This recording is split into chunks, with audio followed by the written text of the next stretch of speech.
चंद्र राशि सिंह का मासिक राशिफल मई 2024।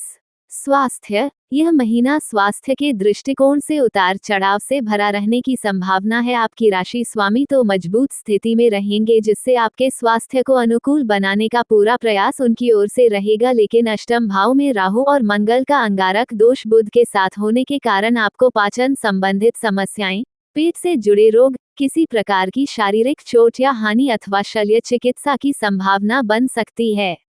आपको वाहन सावधानी पूर्वक चलाना चाहिए, क्योंकि दुर्घटना होने की स्थिति भी बन सकती है।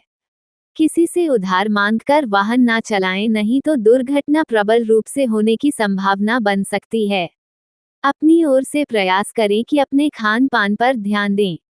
बाहर का भोजन करने से बचें और घर का बना खाना ही ज्यादा से ज्यादा खाएं।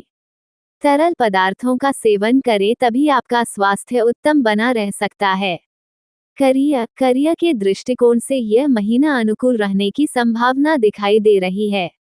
महीने की शुरुआत में ही दशम भाव के स्वामी शुक्र महाराज नवम भाव में उच्च राशि का सूर्य और बृहस्पति के साथ विराजमान रहेंगे। इसका फायदा ये होगा कि आपको मनचाहा स्थानांतरण प्राप्त हो सकता है। यदि आप नौकरी बदलना चाहते हैं तो इस दौरान प्रयास करने से आपको एक नई और अच्छी नौकरी भी प्राप्त हो सकती है, और यदि आप स्थानांतरण योग्य नौकरी में हैं तो आपका स्थानांतरण भी समय के दौरान होने की प्रबल संभावना है। इसके बाद महीने के उत्तरार्ध में जब सूर्य देव 14 मई को नवम भाव से निकलकर आपके दशम भाव में प्रवेश करेंगे, तो वह समय आपको और भी अधिक लाभ प्रदान कर सकता है। इस दौरान सरकारी नौकरी करने वाले जातकों को विशेष लाभ प्राप्त होने के योग बनेंगे, और किसी सरकारी घोषणा के कारण आपको कार्य क्षेत्र से संबंधित धन लाभ भी हो सकता है। दशम भाव के स्वामी शुक्र महाराज 19 मई को दशम भाव में प्रवेश करेंगे। इस दौरान ऑफिस में फालतू की गपशप लगाने से बेहतर होगा कि अपने काम पर ध्यान दें, तभी आप अपनी नौकरी को और बेहतर बना पाएंगे और कार्यक्षेत्र में अपनी जगह बना पाएंगे। छठे भाव के स्वामी शनि महाराज का पूरे महीने सप्तम भाव में बने रहना आपको नौकरी में अच्छी पदोन्नति प्रदान कर सकता है। व्यापार करने वाले जातकों के लिए यह अनुकूल समय रहेगा। सप्तम भाव के स्वामी शनि महाराज सप्तम भाव में ही विराजमान रहकर आपके व्यापार को मजबूती देंगे। विदेशी संपर्कों से भी आपका व्यापार बढ़ेगा और आपके व्यापार में स्थायित्व आने लगेगा। आप अपनी प्रगति से प्रसन्न होंगे। धीरे धीरे ही सही आप उन्नति के शिखर पर पहुंच रहे हैं। इस समय का पूरा लुत्फ उठाएं। प्रेम, विवाह, व्यक्तिगत संबंध। यदि आपके प्रेम जीवन की बात की जाए तो पंचम भाव के स्वामी बृहस्पति महाराज नवम भाव में बैठकर पंचम भाव को देखेंगे, जिससे आप और आपके प्रियतम के बीच आपसी सामंजस्य बेहतर होगा। आप एक दूसरे का पूरा महत्व देंगे, एक दूसरे की भावनाओं को समझेंगे और धार्मिक रूप से भी आचरण करेंगे। आप दोनों साथ मिलकर किसी मंदिर या धार्मिक स्थल पर भी जा सकते हैं और अपने रिश्ते को आगे बढ़ाने के लिए प्रयासरत नजर आएंगे। आप कोशिश कर सकते हैं कि आपका प्रेम विवाह में तब्दील हो जाए। हालांकि आपके प्रियतम को शारीरिक कष्ट भी इस दौरान परेशान कर सकते हैं, इसलिए उनका एक अच्छे साथी की तरह साथ दें और उनकी मानसिक अथवा शारीरिक परेशानियों को दूर करने में उनकी मदद करें। विवाहित जातकों की बात करें तो सप्तम भाव के स्वामी शनि महाराज सप्तम भाव में ही विराजमान रहेंगे, जिससे आप और आपके जीवन साथी के बीच अच्छा सामंजस्य देखने को मिलेगा। आपके जीवन साथी नपे तोले शब्दों में अपनी बात कहेंगे, उनका आचरण अच्छा होगा, लेकिन अष्टम भाव में राहु और मंगल के अंगारक दोष और उसके साथ बुध की उपस्थिति होने के कारण जीवन साथी की वाणी में कड़वाहट और गुस्सा साफ महसूस होगा, और इससे आप दोनों के बीच झगड़ा भी हो सकता है। बेहतर यही होगा कि वाद विवाद को बढ़ने ना दें और जीवन साथी के स्वास्थ्य का भी ध्यान रखें। सलाह, आपको प्रतिदिन श्री आदित्य हृदय स्तोत्र का पाठ करना चाहिए। प्रतिदिन तांबे के लोटे में जल में कुमकुम मिलाकर सूर्यदेव को अर्घ्य देना चाहिए। रविवार के दिन बैल को गुड़ खिलाना भी आपके लिए लाभदायक रहेगा।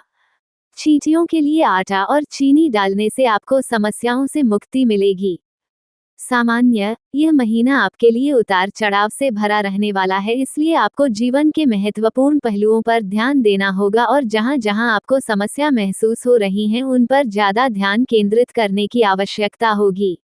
आपके स्वास्थ्य में उतार चढ़ाव प्रत्यक्ष रूप से दिखाई दे सकते हैं, इसलिए आपको सावधानी रखनी चाहिए। इसके साथ ही किसी प्रकार की चोट लगने या शल्य चिकित्सा होने अथवा दुर्घटना की स्थिति बन रही है।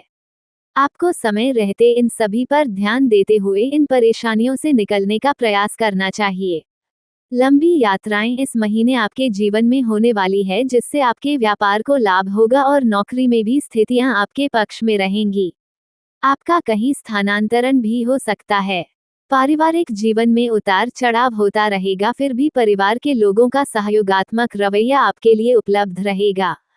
प्रेम जीवन में अनुकूल समय की आहट होगी और आप अपने प्रियतम से और ज्यादा नजदीकी से तथा गहराई से जुड़ेंगे। ये जुड़ाव आपके रिश्ते को और बेहतर बनाएगा। विवाहित जातकों के लिए अनुशासित समय रहेगा। जीवन साथी बहुत ही नपे तुले शब्दों में अपनी बातें आपसे कहेंगे, ये समझना होगा, इससे आपका वैवाहिक जीवन भी अच्छे से चलता रहेगा। हालांकि उन्हें स्वास्थ्य समस्याएं भी घेर सकती हैं, इसलिए उनका ध्यान रखें। विदेश जाने के लिए यह अनुकूल समय नहीं है, इसलिए अपनी लंबी यात्रा जो विदेश के लिए हो कुछ समय के लिए टाल देना बेहतर होगा। ऐसा निवेश करने से बचें जिसके जोखिम से आप अवगत न हों। वित्त, यदि आपकी आर्थिक स्थिति को देखा जाए तो इस महीने आर्थिक स्थिति में उतार चढ़ाव की स्थितियां बन सकती हैं। अष्टम भाव में राहु, मंगल और बुध के कारण आर्थिक चुनौतियां बनी रहने की संभावना है।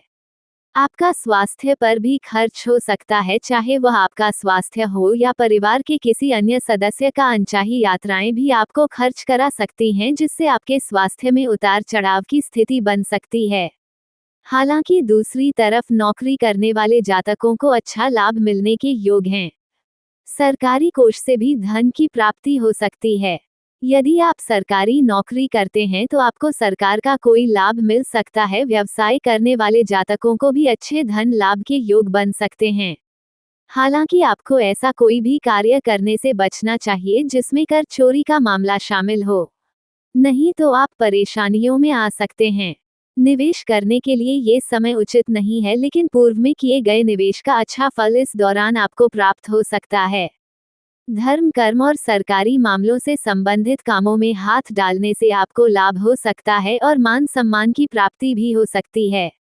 मित्र एवं परिवार, यह महीना पारिवारिक तौर पर उथल पुथल से भरा रहने की संभावना दिखाई दे रही है।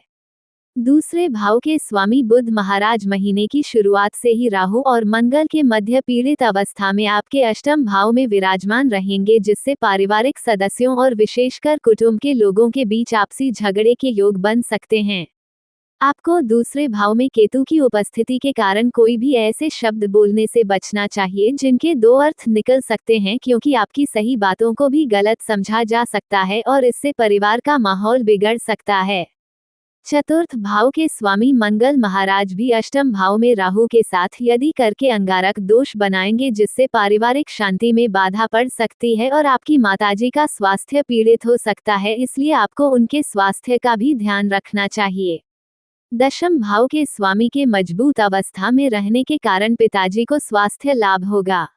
आपके भाई बहनों से आपके संबंध हितकारी रहेंगे और आप उनके साथ किसी तीर्थ यात्रा या लंबी यात्रा पर भी जा सकते हैं।